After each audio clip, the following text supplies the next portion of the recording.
This is episode 10 of Objectively Biased. What is going on, everybody? This is Wilder Adams alongside River Brown today. No John Tortorelli today, but we'll get him back next week. And today we're going to talk about the All-Star game a little bit. That's kind of looming in the near future. We're doing an All-Star draft. Riv and I are both going to draft the East and West All-Stars as of today. We're going to talk about Cooper Flagg's major rise the past couple of days. He had a 42-point game the other day, which I believe is the most as a freshman in Duke history. So he's really leaving his mark. And lastly, the Phoenix Suns suck, unfortunately, and we need to talk about that. So that's it. So what's going on, Riv? I'm feeling good. I'm excited about the progression we have made. It took some time for us to finally record, but I'm happy we're here. Like the feedback that we got from the content we've been putting out.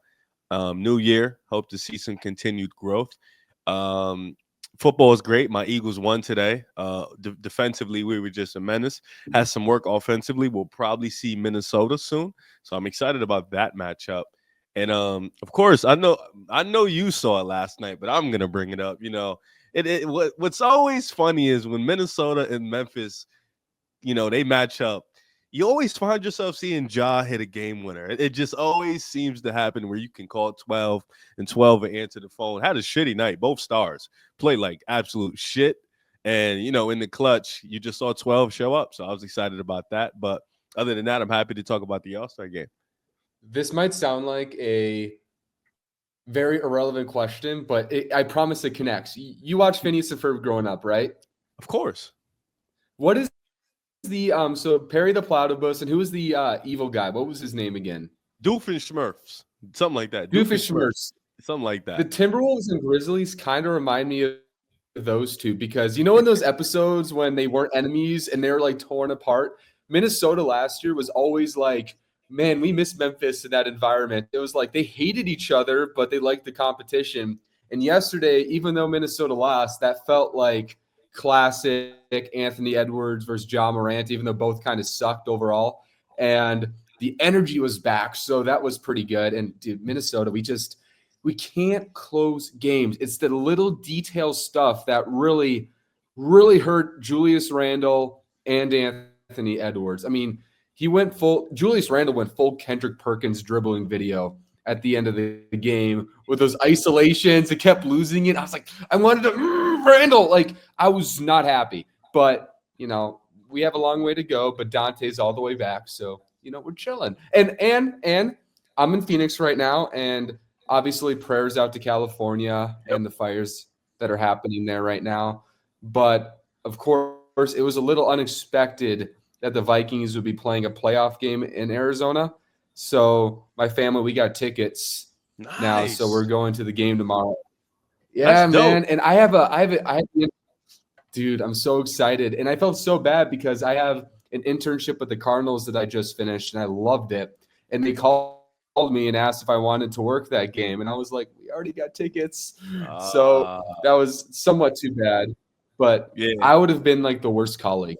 I would have been the most unprofessional colleague because can't miss that. I'd be wearing like no. And I would be like wearing Cardinals gear screaming for the Vikings and everybody would be so confused. So yeah, I mean, it was a disaster. They're playing the Rams. So I'm sure like them playing the Rams, the Cardinals want the Rams to lose just as much as anything. So, being that they're in the division. But yeah, you mentioned it, Minnesota and Memphis. I wouldn't hate that as a playoff series. Like I truly believe it goes 6 or 7. It'd be some exciting basketball on both ends. Even with the whole both teams having CTE moments at times, I think it'd still be some great hoops for sure. Yeah, but you mentioned Julius Randle trying to take Jaren Jackson one-on-one was nuts. I don't know why he kept trying to do that. It really didn't make sense to me, but and then even at the end of the game when he was trying to get Edwards the ball and they couldn't figure out how to get him the ball. Jalen Wells was all on him and he ended up getting open for a 3. I don't know how he ended up getting open, but he did. It was just like Minnesota. I don't know. It's just I really don't know. That was just weird. It's kind of like, what it reminds me of, because I always bring girl analogies. If you spend 4 months wondering if they like you or not, just move on, buddy. Like, that's the Minnesota Timberwolves. It's literally they every week. They are literally the CEO of 3-game win streaks. I believe, not counting yesterday, they are in a 15-game stretch of 3 wins, 3 losses, 3 wins, 3 losses. They're 9-6 in their last 5. And I can't believe in this team. I just can't. They're fun sometimes. So are they going to go in? Does that mean they're losing 2 straight now, and then they'll go back to winning 3? I mean, I think the scientific law suggests they will. So we'll see. But yeah, we'll see. I mean, I hope they turn it around. I'm not so confident. I love Dante at point guard next to Edwards. Chris Finch. That worked out for you guys for sure. It was the worst Chris Finch year easily so far because he just kept banging his head toward the wall, thinking he would finally find some prayer answered. And he finally made a semi-change, putting Mike Conley on the bench, which you wouldn't think would be that hard when he's shooting 35% from the field 35 games into the year. Maybe Mike Conley isn't good anymore, but Chris Finch will not give up on the guy. I need to find somebody in my life who won't give up on me like how Chris Finch doesn't give up on Mike Conley. So that's all I'm saying. But you know what? The Timberwolves, we can talk. We're done talking about them for the day. Let's actually get to the show. So, Riv, all right. So do you want the first pick or should we let's start with the East. Let's start with the East All-Stars. You wanted to say the first starter that comes to mind for you? Huh? You want to start with like the first obvious All-Star in the Eastern Conference? We can start with the East and then we can go to the West. Yeah, let's do that. So I guess I'll go first pick in the East. I guess you can go first pick in the West. I think we can have a little fun with that one. Make it a nice little one. So my first pick in the East. Oh, before we start. Yep. Do you want to should we just do full East and then full West? So we're not like, okay, what pick are we at? Yes. Full East, full West. So if I get a pick, you don't get to pick them, right? We're doing old natural draft, just doing our thing. Mm-hmm. Is that how we're gonna do it? Yep. All right. Yeah. This is fun. That's okay. fun, man. There's gonna be some funky ass teams, but I like that. I like that idea. Let me start by saying this. I think the East is gonna have more parity on their all-star teams in the West, just because you see some stars that aren't playing up to their usual standards, like guys like Jimmy Butler, to a lesser degree, guys like Jaylen Brown, and you see some rising young players. So for me in the East, I'm going to start off pretty easily. I'm taking Giannis with the first pick. I think he's been the best player in the East this year. He's been kind of anchoring that defense over the last month or so. People don't even realize it. But Giannis has just been on the tear. The mid-range jumper is there. You know, the defense is still giving them a pretty good ceiling in the regular season. Offensively, he's been dominant on the glass. He's been dominant as a playmaker. He continues to improve. So I'll take Giannis with the first pick. I think he's been a top 3 MVP candidate. He's been the best player in the East this year. Let me add him to my team. Did you see he's shooting better from the field and the free throw line this year? I'm not surprised. 61% from the field, like 48% from mid-range, and 59% from the line, something like that. So yeah, he's had a weird year. Bucks have been weird. I mean, that Magic game was very weird yesterday. The Magic wouldn't go away, and then the Bucks was it last night or 2 nights ago? Might have been 2 nights ago. It was maybe last night. No, it might have. I don't know. But Montecaro's back, so that's something. He played really well too. He's back. It was 2 nights ago. 2 nights ago. Yep. Paolo was great. Paolo, if he played this year, he'd be on one of our teams, I think. But 100%. All right, so just to make sure we're doing this right. So are we making like teams? Like I have a team of 5 and you have a team of 5 in the East? Let's do it. How we're doing it? Okay. So does that mean I get pick evens, or does that mean I get like second and third and then you get the next 2, then we flip it like that? Snake, that would be called snake. Snake draft. Yeah. Yeah, that makes sense. That's fair. I feel like that's okay. Fair. Okay, perfect. So my number 1 overall pick, I have to think about this one. I don't think I have to think that much. I'm just going to take Jason Tatum. I think Tatum has been probably the second best player in the East. I mean, the Celtics have the second best record.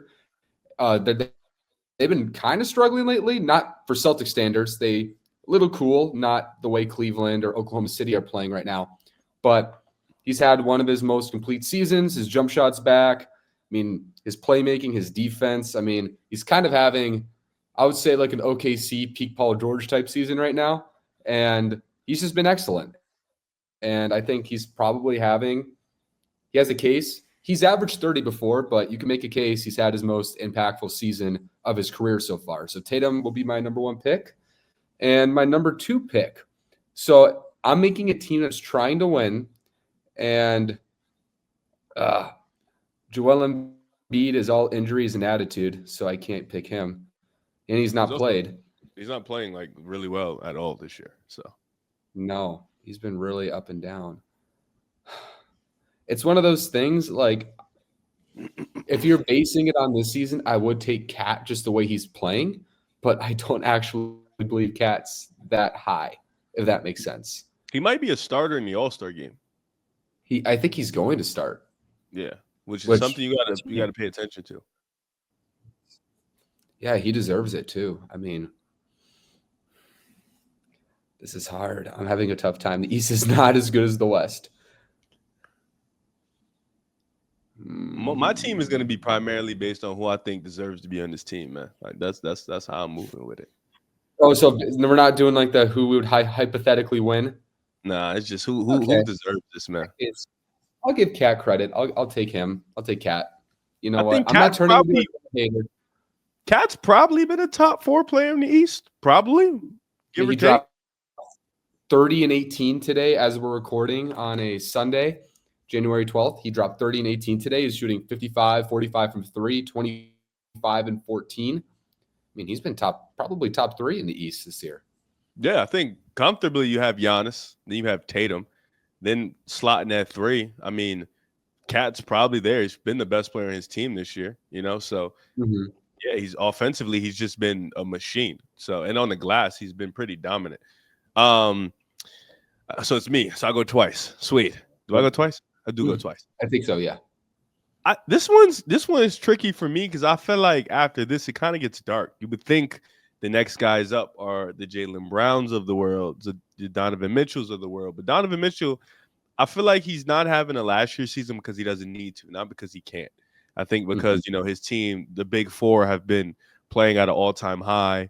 The Cavs bench has been really good, and they've been blowing teams out. So they did just lose tonight to the Pacers, as I'm saying that. But they've been blowing teams out. They just was on a 12-game win streak.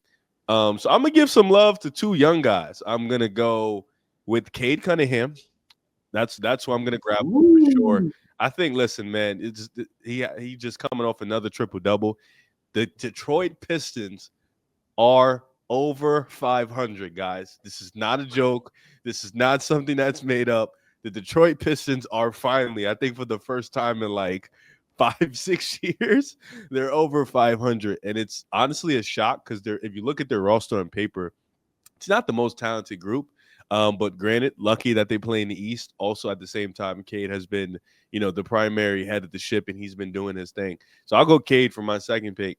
And then I'll add Jalen Johnson to the mix. I want to give some guys some love. I think Jalen Johnson has been the second best player in his team. I think Trae Young, while he's been struggling to score the ball at an efficient level, being that he'll probably always do that, I think Jalen Johnson has been the perfect complementary piece to that roster. I think the guy is great in transition. He's been able to get up and down the court. His playmaking is there. He's probably a top 10 wing playmaker in the league. So I'm going to give some love here and go Cade and Jalen Johnson. Interesting. Okay. So interesting philosophy with your picks. Because, I mean, Jalen Johnson, if he makes the All-Star team, he's going to be a reserve. He's going to be a reserve. And with my picks, now there's a lot more variety available than I thought. I think my next pick, I'm going to just take Jalen Brunson. I still think he's been really good, slightly underrated so far this year because he hasn't had to take the same load as he did last year when Julius Randle got hurt. He's still giving you over 25, nearly 8 assists, 48% from the field. I mean, you can't go wrong with what he's doing right now. And do I get – wait, so now we just go one pick at a time now, right? Because, so now you got your pick. You took Jalen Brunson. I'll go easy then. I'll go Donovan Mitchell. He's still doing what he does. He's still one of the best scorers in basketball, and he's been able to play really good defense this year. I think he's been more locked in on defense this year than he was prior years, and that's because now Darius Garland's playing really well. Evan Mobley has upped his game. So I'll go Donovan Mitchell with this one. I think that one's a safe one. The best player on the best team, and he went 7th overall. That's pretty interesting on our end, right? But now I'm going to continue the Cleveland Cavalier trend. I'm going to take Evan Mobley, and I think right now he would be second in Defensive Player of the Year, and he's taken a really big leap offensively. He's averaging 19 points a game. His three-point shooting has gotten better, and you could see a different veracity with him. He's attacking closeouts off the dribble. He's hitting threes. I mean, we talked about it the other week. He has a case for the most complete big in the league right now. Not best, but most complete. He doesn't have a clear-cut hole in his game right now. So I'm going to give Evan Mobley some love. I think for me, I'm going to go LaMelo Ball. I'm tweaking. I should have named him prior to. He's arguably been a top 5 player in the East if his team wasn't so bad. And I get it. Like the team is really bad. He has to pretty much do everything for them. But he's upped his level of play this year. And granted, he's been healthy, relatively healthy. Mm-hmm. But I just liked what I've seen from LaMelo, just on the offensive end, being able to get to that cup. The shooting has always been there with him. So I'm going to go LaMelo Ball. Yeah, LaMelo, I saw his stat today. He is taking the most shots per minute since Wilt Chamberlain. Yeah, I did see that. He should be doing that for sure. Because I'm looking at the team, the roster, looking at the roster right now, the roster really is dog shit. We literally haven't seen a player take more shots per minute since Watergate. So yeah, like I don't want, with all due respect, I don't like who's this. I don't want a guy like Tijion Sali. I don't even know if I'm saying his name right. Taking shots. Yeah, I don't like this team is okay. It's a lot to desire, I would say. Yeah, it's a bad team, and they've been so injured. I mean, Brandon Miller has literally played on one leg this year. He's literally just played it seemingly hurt all season, and it's really affected the type of impact that many of us thought he would have this year. And I'm still a big Brandon Miller guy. I still think he is the number 2 guy in that draft class, but he hasn't taken quite the leap that a lot of us hoped. And I think some of it's the roster has really showcased some of his weaknesses as a rim attacker, but I also think he's hurt. So I think it's both there. And I'm going to go.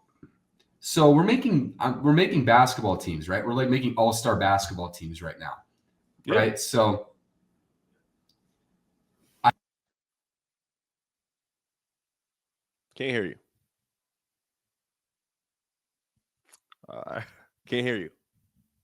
Okay. Okay. Wait, why I didn't even touch it, I don't think. I must have. Where did I cut off? You asked me, we're picking basketball teams, and I was like, yeah. Okay, so I need an off-ball player, I think. And I think the best player on the board based on this year is probably Damian Lillard. Probably. But, I mean, Jalen Brunson and Damian Lillard as a backcourt, I would rather watch paint dry. So Dame's been pretty good this year. Dame's been really good. Like, he's the best player available right now. Yeah, he's been really good this year. I think you have Snake, too, so I think you go twice. Ooh, I'm sweating. I'm in the house. I'm a sweat. Okay. So I'm going – okay. So that means if we're making teams, we got a 6-man. Okay, perfect. So I'm going to take my next pick, Damian Lillard. He'll be my 6-man. And pick 5, my last starter. Ooh, this is hard. I think I'm going to go with Jaylen Brown still. I think Brown's had a down season, but I believe the heck out of Jaylen Brown. And I think playing Brunson, Brown backcourt with Tatum, Cat, Mobley, I think it's really balanced. And then I got Dame as a shot maker off the bench. I like my squad. So me right now, I have Giannis. I'm plugging in Giannis at the 5. I want a 4-out, 1-in type of offense. So I got Giannis at the 5. I got Don, I got LaMelo, I got JJ, I got Cade. So somebody has to slot to the bench. I'm gonna bring in Bam for sure. I need some defense off the bench, so I'm bringing in Bam with my 6th pick. And you took Jaylen Brown. We can't pick Franz. We can't pick Boncaro. They haven't played enough. Nope. This is when the East gets naked. Let me look at rosters real quick. I could go Tyler Hero. Jimmy Butler is still semi-available, but he hasn't been good. This is a tricky one right now. Let me see. You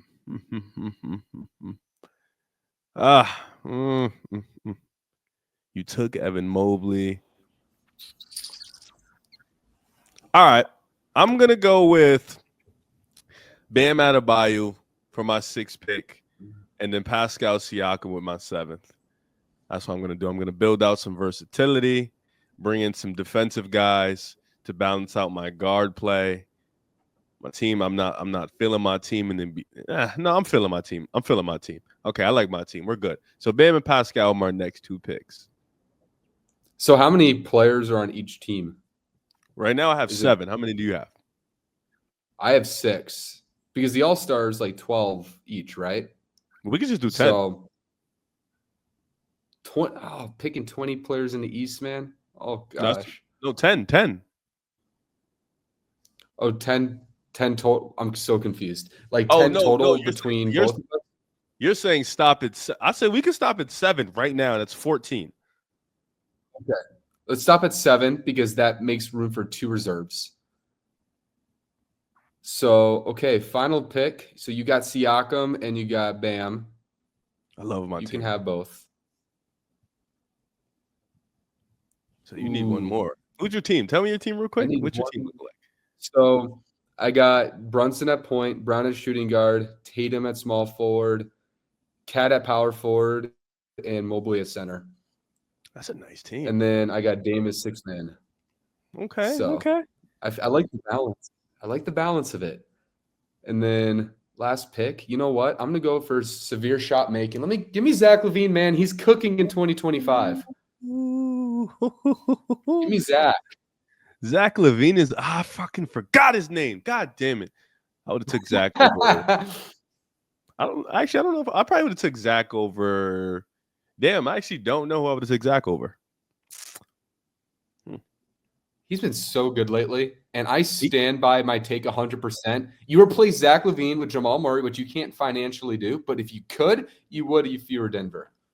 So, I think those are the teams, right? So here we go. So for me, I'm gonna start. I have Donovan at the 1. I'll start LaMelo at the 2. No, I lied. I have LaMelo at the 1. I'll start Donovan at the 2. I'll plug in Cade at the 3. Give me Jaren Jackson at the 4. I'm not Jaren Jackson. Sorry. Give me Jalen Johnson at the 4. Jesus. Giannis at the 5 with my 2 guys off the bench being Bam Adebayo and Pascal Siakam for my East. Awesome. And I'll repeat my picks. So my team is point guard Jalen Brunson, shooting guard Jaylen Brown, small forward Jason Tatum, power forward Evan Mobley, so I can have Cat at center because he's clearly way better offensively at the 5, and then Dame and Zach off the bench for my little firecrackers off the bench. So those are the teams. Let us know before we transition, let us know what you guys think. Who do you guys think would win? I'm pretty confident my team would win, but we can have that conversation. I have a lot of offense, man. A lot of offense. We're allowing 140, but you know what? It's an all-star game, so I'm okay with that. But let me see. How many two-way? So I got Mobley and Brown and Tatum who can defend with a pulse. You got – okay, your team's – no, you go. We're like talking over each other all show. I have the front court demons. I have Giannis. I have Bam and Pascal. My guard defense is a little fluky, but when you get to that rim, brother, it's gonna be hard to score. I'll tell you that. Evan Mobley, make your defensive player of the year case, man. That's all I'm going to say. Now we're going to transition to the Western Conference, and we're going to follow the same rules. Do you want the number 1 pick again, or should I take it? Now you could take West because I took East. This one gets a lot funner. Remember, Luka is hurt. He cannot play in this All-Star game. He is hurt right now. He cannot participate. Great point. And Chad is also hurt. There's two guys who are like literally on the same level this year. So who's number one pick, number two doesn't really matter. With the number one overall pick, I'm going to take Nikola Jokic. You bastard. Okay, this one's easy for me. Since I get it's Snake, I get 2 and 3. With the number 2 pick, I am going with the MVP favorite, the guy who's going to win MVP, in my opinion, SGA, Shai Gilgeous-Alexander. And then with the number 3 pick, the guy who's the real generational prospect, I'm taking Wemby. My team is already the best. Oh my gosh. I know. I was like, Jokic is a weird pick because he's the best player, but he has some limitations at the 5 that you don't like. It's hard with him, but he's the best. So I'm just going to take good players at the end of the day. Okay, now it's hard. Like you said, Luka's hurt. I think it's deeper, but I think there's more questions on who you take in the West. For sure. I'm trying to figure out how much it's like picks I want to make for roster purposes feel like reaches. But okay, I can't take too much time. I'm just not going to take a Laker. That's my rule for the first pick. Second pick. Fourth pick. My second pick. Yeah, there we go. Do I just go biased AF right here? I might go biased AF. Might as well. You was going to do it anyways. You know what? With the 4th pick, I'm taking Anthony Edwards. Over AD is nuts. I just want to point that out. Empty defense. Empty. Lakers, they still can't defend. I don't care. Okay, so I got my 2 guard / point guard. And I have Wemby at the 5. Let me see. How do I want to do this? Oh, this is light for me. I'm going Steph Curry. Steph Curry now. Put him with some stars and some studs, man. Let's see with him get back to that vibe. Okay. So you had the 1st and 2nd pick, so I got 3rd and 4th, right? Yep. So I'm going to go Anthony Davis. I'm going to take him because I need to draft a defender at some point in my life. And then next pick, interesting. Next pick. So you got Steph. I'm going to take Kevin Durant because I got Jokic setting him up. Is he playing right now? He is playing today. He's playing a lot, yeah. He is playing. You bastard. He's played 27 games this year. He's played his last 10.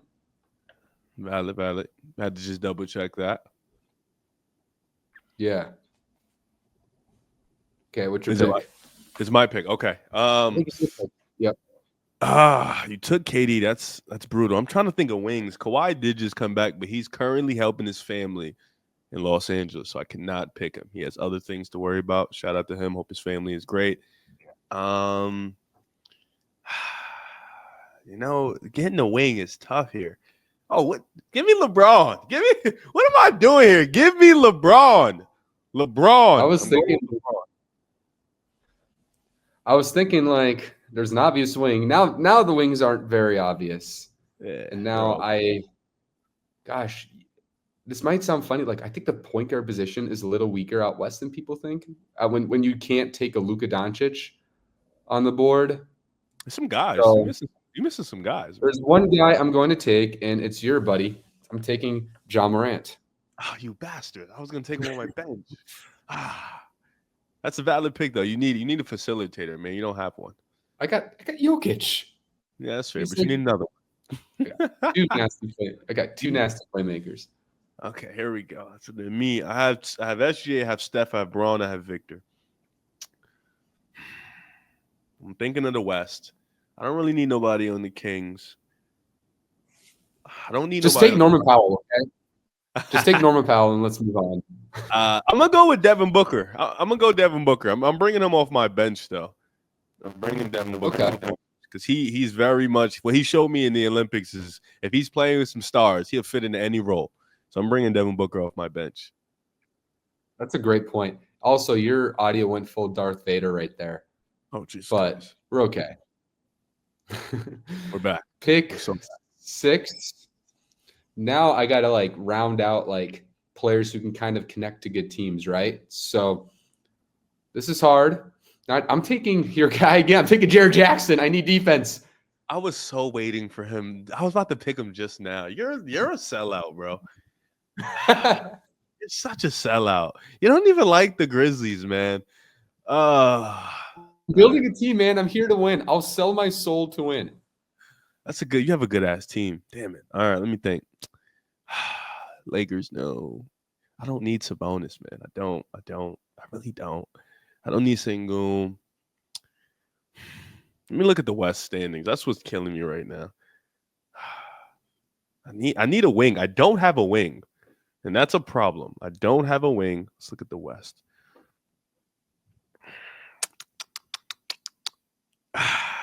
Oh, give me J-Dub, man.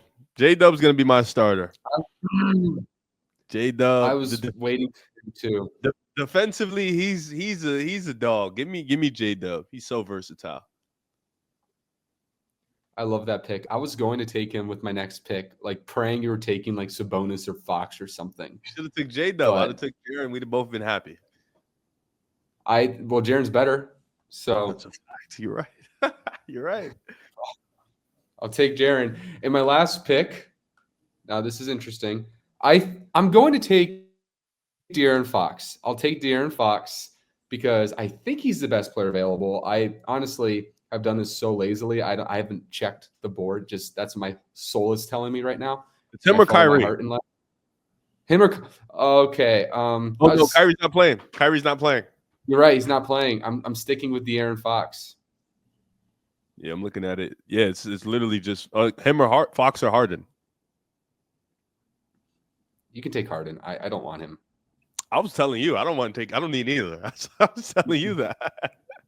There's somebody who's on the board, and I'm totally like forgetting, and you're just sitting there. No, I'm looking. There's really nobody on the board. Like the Clippers. Julius Randle, he's on the board. You can take him. Brandon Ingram's on the board. Do you want Brandon Ingram? There's so many things in my life I want before I want Brandon Ingram on my team. So there's Laurie. Laurie Markin is another one. He's averaging like 17 on like a 5-win team. Yeah, I'm just giving you options, brother. There's nothing else. I'm sticking with De'Aaron Fox, man. I got my team. All right, and I'm going to end my team off with Domantas Sabonis. I just need a backup big. I need a backup center. So, to round off my team, I'll just shoot out my picks real quick. I have SGA and Steph in the backcourt. J-Dub, Braun, and Victor round out my front court. And then coming off my bench is Devin Booker and Domantas Sabonis. Perfect. In my team, I'm going to go Ja Morant at point guard, Anthony Edwards at shooting guard, Kevin Durant at small forward, Anthony Davis at power forward, and Nikola Jokic at center with Jaren Jackson and De'Aaron Fox as my bench. So once again, what do you guys think with these teams? I like this. You killed me with the Jaren and Job picks back to back. That's what hurt me, man. Because I was about to take them, and then you took them. I'm like, fuck. You thought I was going to go full bias and like avoid them? I thought you were going to take Rudy. Honestly, I thought Rudy was getting picked somewhere in this thing, man. No. Rudy's good. He's not an all-star this year. He's not. So it's unfortunate. I don't even think he's been good this year, but Rudy's one of those dudes where if you have a new team, he is not nearly as good as a team that's synergized. Mm-hmm. I think we saw that with the first year Rudy in Minnesota versus second. I think that was pure continuity. And then I think this year we're seeing the same thing. And he's been pretty good, just hasn't been – like last year Rudy Gobert was a top 20 player in the regular season. This year he's not close. All right, so that rounds out our all-star team draft concept that we literally came up with on the fly for the show during the show. So thank you guys for your patience with us if it was a little choppy at times. But now we're going to talk about Duke basketball a little bit. We haven't talked about the 2025 draft in a little bit, and Cooper Flagg's been killing it. And we talked about it last month. Just we thought Dylan Harper caught up, if not surpassed, Cooper Flagg for a minute. And I just think because it's a new season, we're getting new information all the time. Let's just revisit this conversation. Has Cooper Flagg reestablished himself as the consensus number one overall pick? No, because I don't think there will be a consensus number one pick this year. I think both guys have shown this year the ability to be the number one pick. I think it's going to be very team dependent on which guy you want to take. If you have the number one pick and you already have a guard, you go Flagg. If you have the number one pick and you need a guard, you go Dylan Harper. I think both guys have established themselves as the alphas of this class. Cooper Flagg had an amazing performance against Notre Dame. I mean, he showed everything in the box of tools that he had. The mid-range was going. The playmaking is there. He's been pretty much the offensive hub, the offensive engine for this Duke team. And I think what he's, struggled with this year is, of course, the ability to, go up against more physical imposing guys. The handle has been a little shaky, but he's been getting better game by game. And, it was perfect to kind of have this game right around the time where Dylan is struggling or he's been dealing with an injury. But I think both guys, to me, can be number one. I think it really just depends on the team. I think Cooper Flagg is just a dog. He's just a demon. He's a mismatch nightmare. He can play the 3-4-5 at times, in college. He's been dominant. He has the mid-range. The three ball is okay. The handle, it can move you a little bit. The playmaking is there. He's really good in transition. Cooper Flagg has shown you that he's a jack of all trades. What can translate to the NBA is going to be the tricky part. What do you define as a translatable skill? With Dylan Harper, for me, I just feel like the getting to the rim is translatable. His size, his physical attributes, his ball handling, those are all translatable. I think with Coop, it's going to be that mismatch finesse, kind of like how Paul Millsap was at his position, when he was a tweener and he was able to get mismatches. I think that's kind of going to be Cooper Flagg's game. But I'm excited to see how he grows. I do think neither one guy is consensus. I do think they're a tier above everybody else, though. I agree with everything you said because I am such a big believer in Dylan Harper. And I believe, like you said, the rim pressure is going to work right away. The versatility at the guard position in that type of archetype, it's exactly what you want.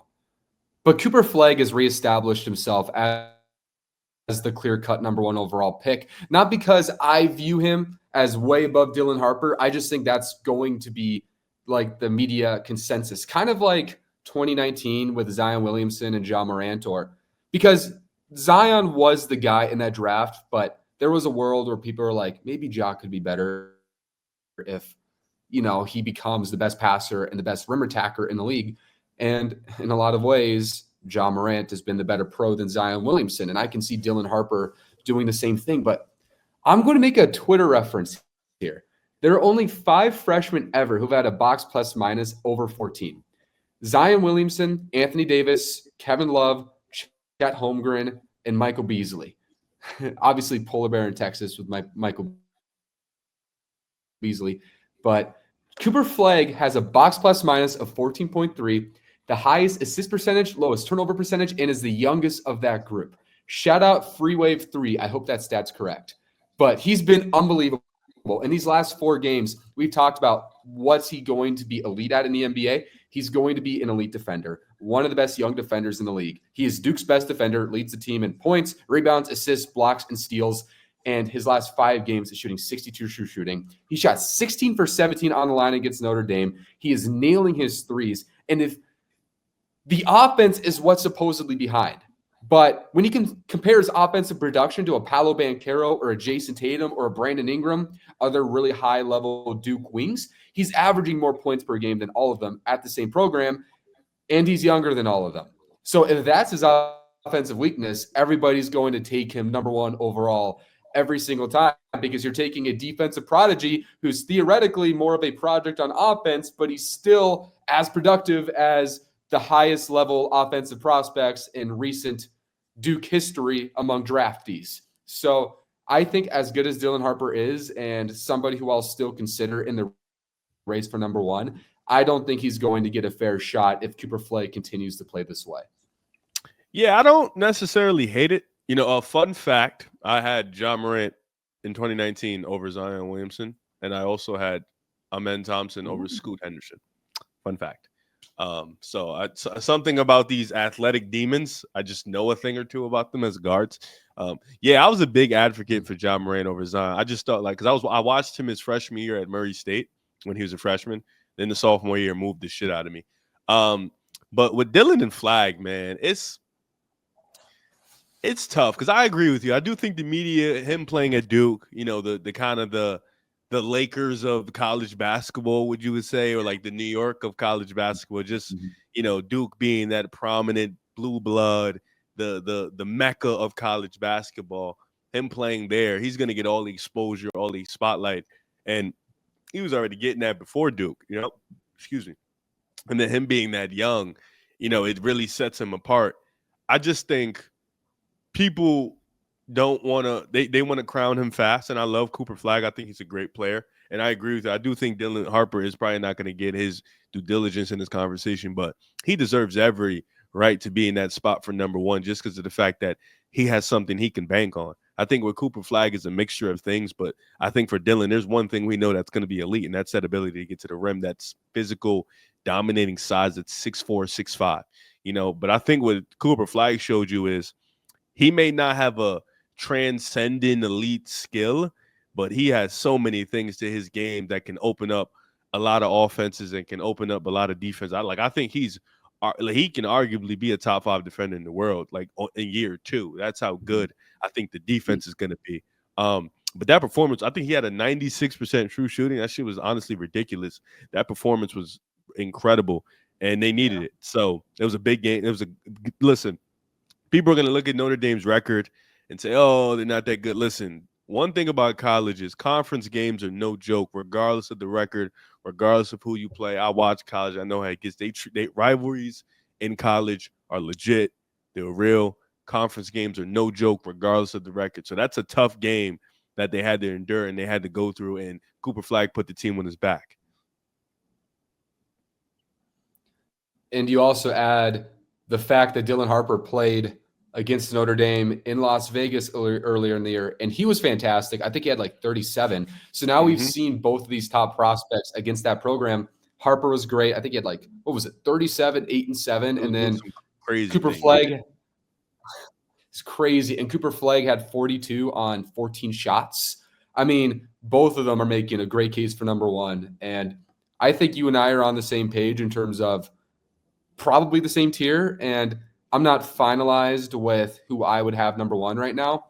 But I think Cooper Flagg has, from an outside perspective, regardless of how we view it, I think he's going to go number one regardless of who has it, kind of in the way Caleb Williams at USC did last year, right? You make the Zion Ja comp. John Morant was kind of the Jaden Daniels of that draft, and Caleb Williams was kind of the Zion of that draft. So it's very similar that way. So, and obviously Jaden Daniels was a late bloomer, and Ja Morant was a late bloomer. So there's a lot of parallels there, and freak athletes. We can go on and on that take, but yeah, I think one thing I want to see with Cooper Flagg is in that March Madness setting, how much can he separate himself? Because he's going to likely have the benefit. I'm not sure if Rutgers will make March Madness. I think they might. We'll see. That's to be determined. But Cooper Flagg will be in better position to showcase his skill set in that setting. And if he plays well, similar to how Paolo did for Duke a couple years ago, he's going to have the benefit of recency bias on top of the profile and reputation already. And if he does well enough, I don't really see how that momentum is going to not – I don't know how Dylan Harper is going to catch up to that. Yeah, I agree. And I think this is a good way to transition to the last part of the show. Phoenix Suns. I literally live 65 feet away from the stadium, and it's been a very up and down season for the squad, and excuses are running out. So, Riv, I just want to hear your opinion. What do you think of the Suns team, and what's next for this team? I was looking up their numbers, right? Like just as a team in totality. and I'm pulling it up right now. Sorry. Okay, we're here. So yeah, I was looking up their numbers, and it's really, for the most part, in the half court, they really like. I just with this team. Let me say this. Let me start by saying this. In the beginning of the year, I really thought this team would be a legit team in the regular season. I thought they had the tools to be a good team in the regular season. I thought they made the proper additions, like in the half court. There, found it. Glad I found it. So points per play, they're 98.7, which is good for 12th in the league in the half court on offense. So for the most part, they're a middle of the pack offensive team. But this is the problem. This is where it stems from. On defense, they're one of the worst defensive teams in the half court. And I think that's a problem. And, you can point that to Nurkic being the center, him not being a reliable rim protector, them not having really good perimeter defenders, them not having a POA. And, I want to say this, in the offseason, I definitely loved their roster and thought they can, make some noise in the regular season. Maybe not in the playoffs. They can be this groundbreaker or world beater, but I thought they'd be like a top 6 seed sneakily. Like, I thought they were a dark horse to be a high seed in the regular season. You added a point guard that limits the turnovers. You brought in Ryan Dunn. You have Kevin Durant. You have Devin Booker. Realistically, you should be better than last year. They were atrocious clutch time fourth quarter team last year. You can only get better from that. And you've dealt with injuries this year. Devin Booker has kind of regressed this year as a player. And then you have Nurkic, holding down the fort at the defensive side. Really, only Kevin Durant is giving you great defense right now. Bradley Beal has been whatever. You're relying on this roster who's kind of shuffled around. I don't know where they go from here. And now there's reports that they're begging for Jimmy Butler. Now they're at a point where they really want Jimmy Butler. And I get that, I guess, because you want to try to salvage what you can for Devin Booker. But you're about to bring in a guy who doesn't even want to play for the Heat, a guy who's not even giving 100% to those teammates. You want to bring in a guy that's 35, 36, wants the full max money. I don't know if that's going to help this team out, but this team is just defensively, they're not good, in the half court. They're not good at, communicating. They don't switch when they need to. They can't stay in front of their man. And then they're not healthy enough. So this team is just free falling right now. Like, you're not even better than the Warriors right now. That's a problem because the Warriors are ass. You're not even better than the Spurs right now. Like, Wemby is legitimately carrying that team, and you're not even better than them. Like, you're free falling right now. You have Kevin Durant playing at an elite level. So this team, honestly, if you think Jimmy Butler's the answer, go for it. But I'm just looking at this team, and I think right now you're looking at possibility of them not having Kevin Durant and Devin Booker on this roster by next year. You uncovered a lot of it, and I'm trying to figure out where I start here. I think the first point you made, which I somewhat disagree with, is that the defense is the problem and not the offense.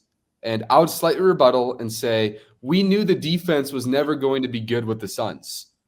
And I mean, Bradley Beal is Bradley Beal. Kevin Durant's in his mid-30s. Devin Booker's never been a great defender. Your best on-ball defenders is a rookie Ryan Dunn and Royce O'Neal. And you have no center play. The fact that this team was around league average last year defensively was an absolute miracle. The problem is Kevin Durant, Devin Booker, and Bradley Beal, that team is the 12th best offense in the NBA right now, 10th best offensive rating. That can't have it. This team was designed to be an offensive juggernaut. And the fact that Devin Booker's having a down season and Bradley Beal, when Bradley Beal is on the floor, this Phoenix Suns team is nearly 14 worse points per 100 possessions versus when he's off. They are astronomically worse when he's playing. And when you invest that much into a big three and one of them can't work on top of your franchise player, Devin Booker, not playing to his standard yet, I think that's going to turn around at some point. This isn't going to work. It just won't work. And because those three, even though technically the best lineups have those three, when Bradley Beal isn't working like that, all the other problems shine more. The defense shines more. The lack of center play. I mean, Yusuf Nurkic is like out of the rotation now. Izzo Iguodala is going to have to be a piece on this team. Like, there's so many layers to this team now that really shine. It was like those three were supposed to be kind of the base that's like the base that's holding up all of the crap. but now the base is broken and now there's crap all over the floor. That's the problem with this team. And it makes, honestly, because those three haven't figured it out offensively, it makes the Frank Vogel change look bigger because somehow he made that team a pretty solid defense. And the final half of last year, they won nearly 2/3 of their games. So this Phoenix Suns team, I mean, if they want to keep leaning into this, I guess if you can get Bradley Beal off your team and replace him with a Jimmy Butler who's going to provide defense and veteran leadership, I think you do it every single time because they've backed themselves against the wall and they don't have the draft assets to push them all the way back. So they have to kind of you dig your hole, you die in your hole. That's kind of what they've done now. So I think if they can get Jimmy Butler here and a guy theoretically who has his concerns, if he can kind of bridge things together and keep Kevin Durant, who's on a 2-year contract, and Devin Booker happy in the short term, then great. But I think all of it, despite that, we are facing an inevitable with the Phoenix Suns still because, I mean, Devin Booker in a couple of years, I don't see how he won't want out unless he's just, just religiously loyal with this franchise. So they're in a bad spot. I think they have the case for maybe the worst long-term situation in the West. It's a very confusing Clippers spot. But it's LA. It's a fact. And you have the richest owner in the league. It's Phoenix Suns. You have a new owner who might buy the Minnesota Twins. So we'll see what goes on with that. I don't know what the Phoenix Suns do. I legitimately think the Phoenix Suns is the most bad situation in the West right now. If you're the Phoenix Suns organization, you have to walk into that office and think, all right, we have to salvage what we can. If we really think Jimmy Butler is the move that can save Devin Booker, we can make this one last run, you do it. You don't have many assets to give, but you do it. But if you kind of understand that this team is not going to win a championship, this team is probably not going to make it far. They might not make the playoffs. Mind you, they don't have their picks till about 2031. So, being as if they don't, you can still get at least 2 first-round picks for Kevin Durant. You can still get a haul for Devin Booker. You can get a nice, cool little first-round pick late for Grayson Allen. We're looking at a potential 6 first-round picks for the likes of Kevin Durant, Devin Booker, Grayson Allen. You bring in young talent, you can start fresh, but you don't want to, and it needs to be the problem with these situations. You don't want to sit there and hold on to something that's telling you it's failing in your face. You don't want to hold on for too long, and then you're stuck in a bad situation. You have to get out while you can. You have to, call a fold while you can. You have to see that you cannot win here while you can make the moves now. Because like you mentioned, in a couple of years, Devin Booker is going to be 30. I think he's like 3 years away from 30. We don't know how loyal he is. I mean, he's been loyal, but then, they were garbage for a while in his career. Then he got a good taste of winning, consistent winning, 60 back-to-back 50 to 60 win seasons, made the finals, made a couple second rounds. So now he wants to win. He has a taste of that. So like now the clock is ticking. You kind of got to start looking at the picture like maybe we do need to start fresh, start brand new, rebuild again, and you got these a couple draft class coming up where you have some star-studded guys. You can get a haul for those 3 guys. That's all I'm saying. I totally agree. The only way they can successfully do this, though, is if they have a trade with Houston directly. Because Houston has their draft picks right now. They can't rebuild without draft picks. You can get all these draft picks with teams that, they just give you draft picks. But if you're trading Devin Booker to a solid core, you're going to rebuild with like 20th overall picks. That's what the Nets did for years. Like, is that the ceiling of what you want to do? They need those picks from Houston, most importantly. Like if Houston wants Kevin Durant or Devin Booker and is willing to give them their first-round picks, which is why Houston made that trade with Brooklyn, so they can get those first-round picks, so they can dangle them in front of Phoenix in case that they're in the situation they're in right now. So all Phoenix Sun rebuild ideas start with the Houston Rockets. Yeah, I agree. You can definitely listen. Devin Booker is an extreme upgrade from Jalen Green. And if you're sitting there and telling me all he's going to take is Jalen Green, you dangle around another young player and Dylan Brooks and like all Phoenix picks back. If I'm Houston, yes. Yes, in a heartbeat. Yes, times 3. Yes, 7 days a week, 365 days a year. Yes. Like, I think that's you plug Devin Booker over there with Amin Thompson, Tari Eason. If you can keep them boys, Jabari Smith, that's defensive machines, you know. So I think Phoenix, you have to start looking at the big picture, and I think Golden State kind of had a vibe of that. Why they didn't trade for guys like Laurie, why they didn't trade for guys like Zach LaVine, because they looked at the big picture. Like, yes, Steph may be able to do it, Steph and Dre, but do we really want to give up our future for a possibility, or do we want to just ride out in the sunset? I think with Phoenix, which is in a much worse situation because they don't have none of their picks, you have to start looking at the big picture. Like, we may have to give up, you know, while we can, and just trade our arguably a top 3 player in our franchise away. Yeah, I full-heartedly agree. And if you're the Suns, I don't know what a trade would look like, but maybe contracts. Can you get all your first-round picks for Devin Booker, and then maybe sway them into giving you Reed Shepherd just to have a prospect on your team? And Reed Shepherd is killing it in the G League right now. I think he dropped.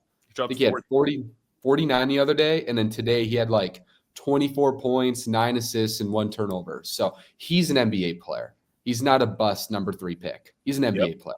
I agree wholeheartedly. Do you think the Suns actually make a move, though, in the near future? Or do you think they're going to lean into the Jimmy Butler thing? I think inevitably they want to win. I think their owner has shown that he'll pay whatever at the moment. You know, he doesn't care about the whole second apron thing. And if you're an owner, you don't care about that. I think that's huge. Like, that means you really want to win and you don't care how much it's going to take to do it. So I think he'll not only get Jimmy Butler, I think he'll give Jimmy Butler an extension. I think they're all in on Jimmy, Kevin Durant, Devin Booker. And listen, it sounds great, but what Jimmy are you getting? Like, that's the thing for me. If you still have Nurkic at the 5, God bless your soul. That's just not going to work. Honestly, Jimmy Butler would be a better center right now. You're probably right. He's a really great rim protector. Like, he's a great help side defender. So yeah, Suns are in a bad position. They're in a very bad position, and very curious to see what they do at the deadline. If Bradley Beal, because he has a no trade clause, we have to remember that no trade clause. Does a team go after Bradley Beal or help facilitate a trade by taking in Bradley Beal? And the sad thing is the Suns don't have first-round picks, so they can't sway a team into taking him. So they have to get really creative, maybe even deal a rookie like Ryan Dunn or something.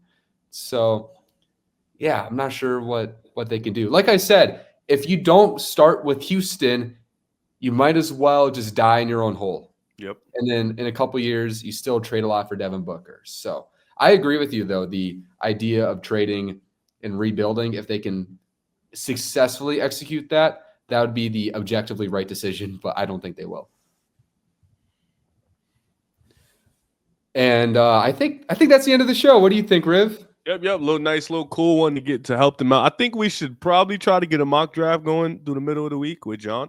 Just a clean one episode of just a straight mock.